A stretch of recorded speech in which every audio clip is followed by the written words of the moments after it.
Phone ಮಾಡ್ತೀನಿ ಎರಡೇ ನಿಮಿಷ ಮಾತಾಡ್ತೀನಿ. ಒಬ್ಬ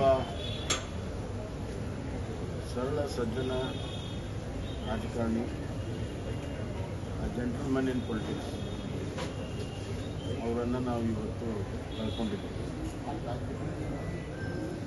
ರಾಜಕಾರಣದಲ್ಲಿ ಅಪವಾದ ರೀತಿಯಲ್ಲಿ ಅವರ ನಡೆ ಇತ್ತು. ಅವರ ತಂದೆಯವರು ಕೂಡ ಶಾಸಕರಾಗಿದ್ದರು 1985. ಆ ಕಾಲದಿಂದ ನಮ್ಮ ತಂದೆಯವ್ರ ಜೊತೆಗೆ ಒಡನಾಟ ಇರುವಂಥದ್ದು. ಇದು ಎರಡನೇ ಜನ್ರೇಷನ್ ಸಂಬಂಧ. ಭಾಳ ಕ್ರಿಯಾಶೀಲವಾಗಿ ಸಾರ್ವಜನಿಕ ಜೀವನದಲ್ಲಿದ್ದರು. ಅವರು ತಿಪ್ಟೂರು ಕ್ಷೇತ್ರದ ಅಭಿವೃದ್ಧಿಗಾಗಿ ನಿರಂತರವಾಗಿ ಶ್ರಮ ಮಾಡಿದರು. ಅಲ್ಲಿ ನಾನು ನೀರಾವರಿ ಸಚಿವರಿದ್ದಾಗ ಭಾಳಷ್ಟು ಒಂದು ರೀತಿಯಲ್ಲಿ ಒತ್ತಡ ಹಾಕಿ ಅಲ್ಲಿ ಲಿಫ್ಟ್ ಇರಿಗೇಷನನ್ನು ಅವರು ಮಾಡಿಸ್ಕೊಂಡಿರುವಂಥದ್ದು ಇನ್ನೂ ಕೂಡ ನನಗೆ ನೆನಪಿದೆ.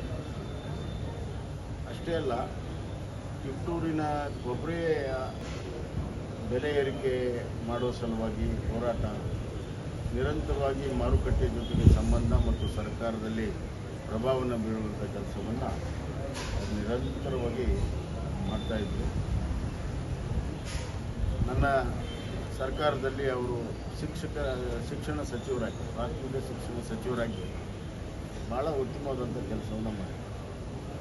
ಒಂದು ಕ್ರಾಂತಿಕಾರಿ ಬದಲಾವಣೆ ತರುವಂಥ ಕೆಲಸವನ್ನು ಕೂಡ ಅವರು ಹೊಸ ಶಿಕ್ಷಣ ನೀತಿಯನ್ನು ಪ್ರಾಥಮಿಕ ಶಿಕ್ಷಣ ಹಂತದಲ್ಲಿ ಇಂಪ್ಲಿಮೆಂಟ್ ಮಾಡೋ ಸಲುವಾಗಿ ಭಾಳಷ್ಟು ಶ್ರಮವನ್ನು ಅವರು ವಹಿಸಿದರು. ವಿವೇಕ ಅಂತ ಯೋಜನೆಯನ್ನು ನಾವು ಮಾಡಿದಾಗ ಭಾಳ ದೊಡ್ಡ ಪ್ರಮಾಣದ ಶಾಲಾ ಕೊಠಡಿಗಳನ್ನು ನಿರ್ಮಾಣ ಮಾಡಬೇಕಾಗಿ ಒಂದೇ ವರ್ಷದಲ್ಲಿ 9,000 ಶಾಲಾ ಕೊಠಡಿಗಳ ನಿರ್ಮಾಣ ಮಾಡುವಂಥ ಯೋಜನೆಯನ್ನು ರೂಪುರೇಷೆಯನ್ನು ಮಾಡಿ ಅದನ್ನು ಅನುಷ್ಠಾನ ಮಾಡಿರುವಂಥ ಖ್ಯಾತಿ ಸೇರ್ತದೆ. ನಾವೊಬ್ಬ ಗೆಳೆಯನನ್ನು, ಒಬ್ಬ ಆದರ್ಶ ಸಾರ್ವಜನಿಕ ಬದುಕಿನಲ್ಲಿರುವಂಥ ರಾಜಕಾರಣಿಯನ್ನು ಕಳ್ಕೊಂಡಿದೆ. ಭಾರತೀಯ ಜನತಾ ಪಕ್ಷಕ್ಕೂ ಹಾನಿಯಾಗಿದೆ, ರಾಜ್ಯಕ್ಕೂ ಹಾನಿಯಾಗಿದೆ, ನನಗೆ ವೈಯಕ್ತಿಕ ಕೂಡ ಭಾಳ ದೊಡ್ಡ ಹಾನಿಯಾಗಿದೆ. ಈ ದುಃಖವನ್ನು ಭರಿಸುವಂಥ ಶಕ್ತಿ ಅವರ ಕುಟುಂಬಕ್ಕೆ ಕೊಡಲಿ, ಅವರ ಆತ್ಮಕ್ಕೆ ಶಾಂತಿ ಕೊಡಲಿ.